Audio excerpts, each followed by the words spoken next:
Hi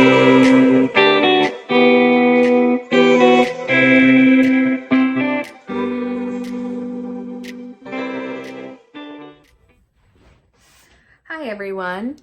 Happy holidays if you're celebrating, and if you're not, I hope you're having an awesome day, an awesome week. I know a lot of times the season is really hard for a lot of folks, so just thinking about you all and wishing you strength, because I know it can be really hard. So I hope you're finding ways to find peace and take care of yourself, because as joyous as everybody wants to make the season seem to be, it's also very, very hard for others, and I don't want to disregard that. So with that, these should be posting after the Christmas holiday, and my intention was 5 days of 2025 planning to talk about what I have planned and set up so far going into the new year. I'm very excited because I did not plan the way I had been in 2024. At the start of the year, I was in a job that, in a role I needed to be on Prozac to manage.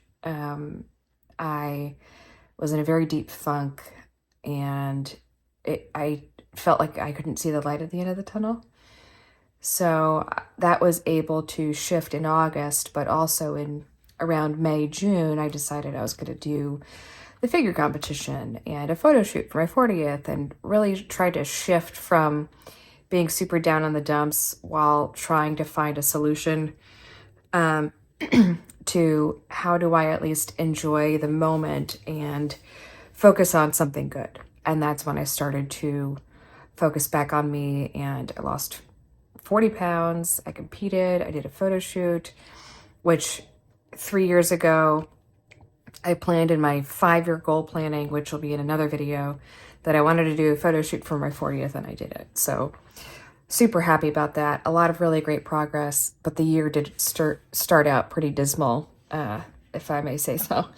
I didn't really plan in my habit tracker this past year, because once I hit prepping for the show, I knew exactly what I had to do every day, and it would have been redundant to track in here because there's so much to do time-wise and within time bands, and it's already enough. If you haven't done a bodybuilding show, that's a huge component of it. If you have done it, you completely understand what I'm saying. And if you're thinking of doing it, everybody can do it if you put your mind to it. So it might just take a couple of years, but it's a really neat experience. All that being said, this is my habit tracker. And if I look back, I have my computer to my left where I keep all of my printable inserts. I believe I've been using this layout for many years. When did I start? Okay, so I started using the habit tracker layout, you'll see, in 2021, which means I was also tracking habits in 2020 because I remember changing. But the layout has stayed nearly the same because I love it. It makes me happy. And, you can't go wrong with something that you love and makes you happy, for the most part. Okay, so this is from a dashboard from Sort Stuff Out. This is from Planner Press and Cloth and Paper. There's other videos of my habit tracker I'll have to post so that it isn't, if you're interested and I don't cover something in this video, it'll more than likely be in the prior videos when I was doing the setup. My word of the year, I do a word of the year every year, and I want to do a video of that progress. I decided the word of the year is legacy, and I ordered many inserts from Annie's Planner Co. For a dashboard and all sizes for all of my planners, because when I have a word of the year, I put it at the front of every planner as a daily reminder that remember your intention and the intent of it, why you decided it, make sure that you're making decisions with that in mind. And legacy for a number of reasons. I turned 40 on the 19th of December. I love the fact that I turned 40. It makes me think, though, going into my 40s for the next decade, what do I want my legacy to be?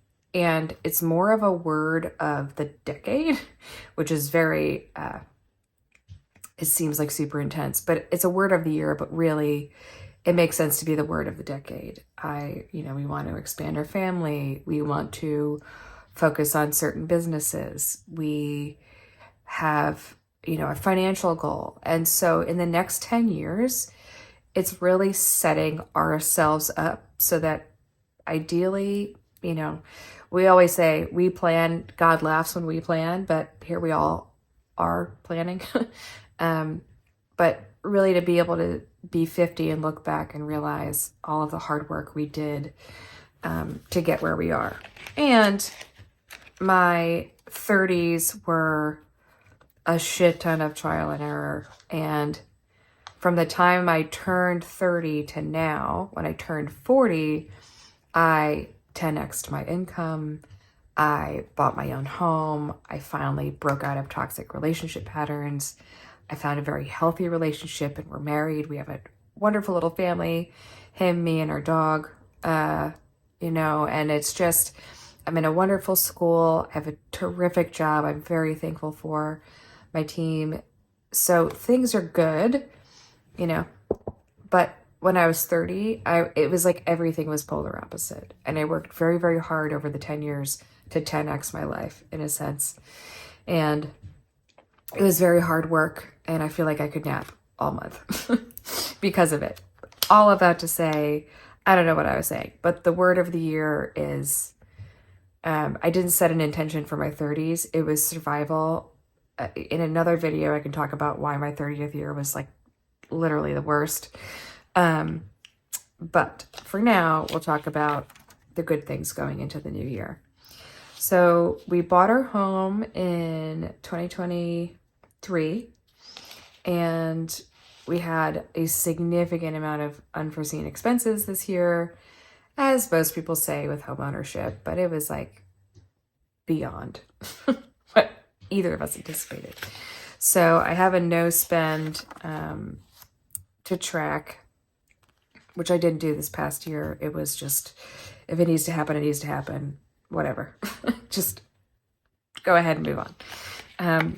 And then tracking my migraines, I get migraines really badly, and doing everything lifestyle-wise to mitigate that absolutely as much as possible.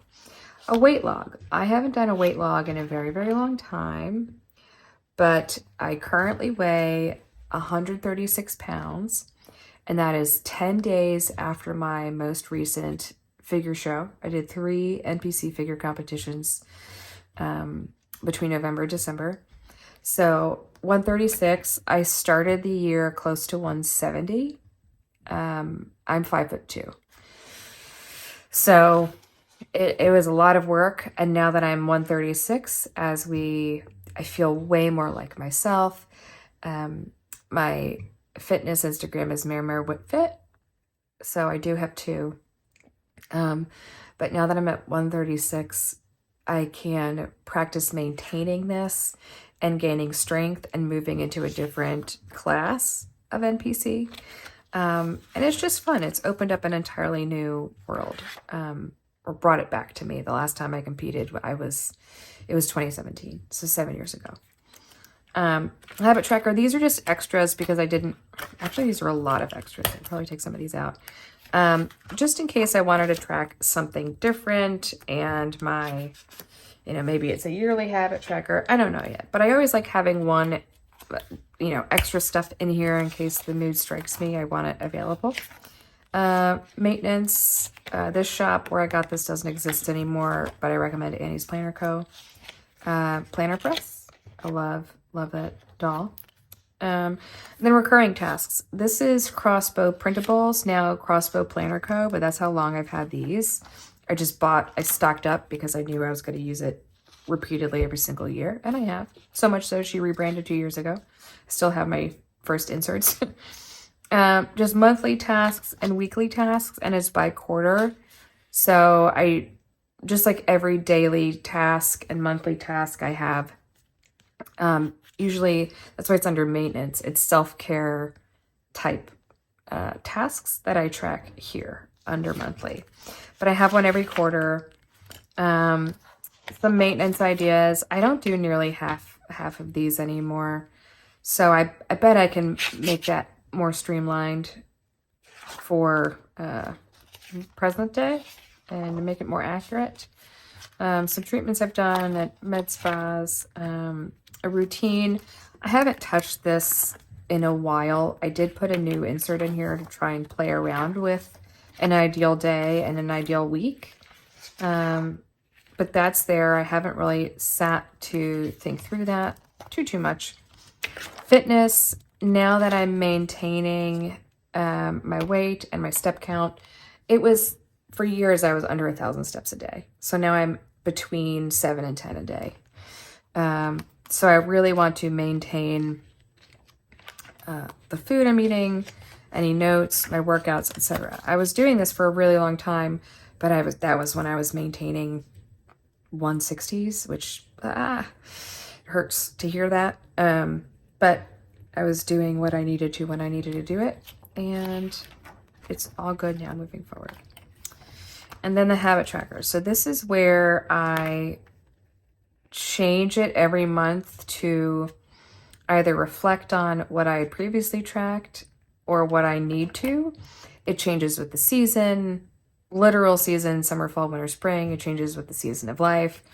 It can change with maybe a goal I have that month. So it always is variable, and I like Hey Planner Goal prints because I can make it adjustable. These are just extra inserts from Peanuts Planner Co.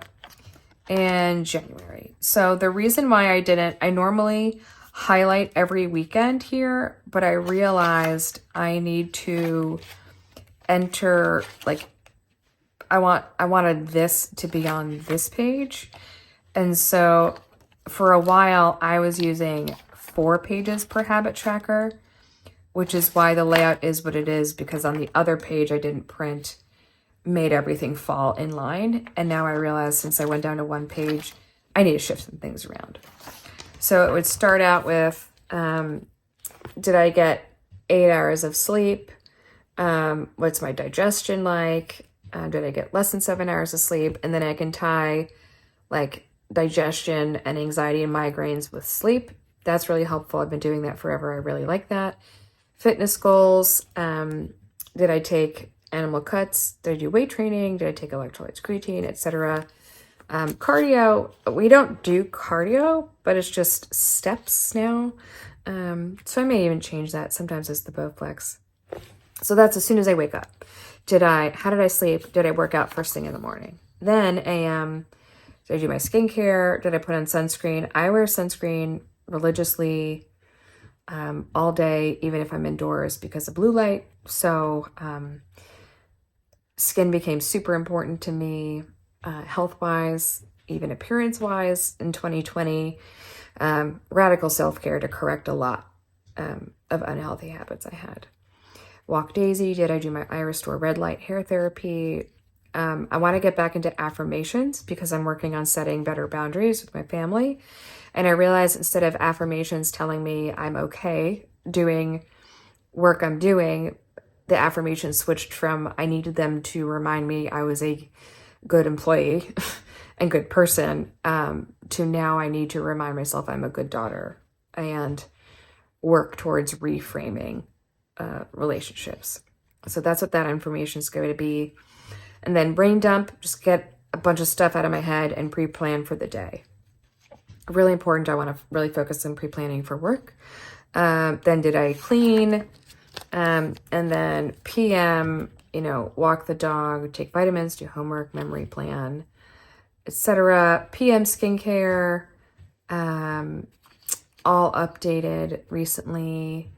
And then home stuff. I left a blank because I'm sure that'll be uncovered.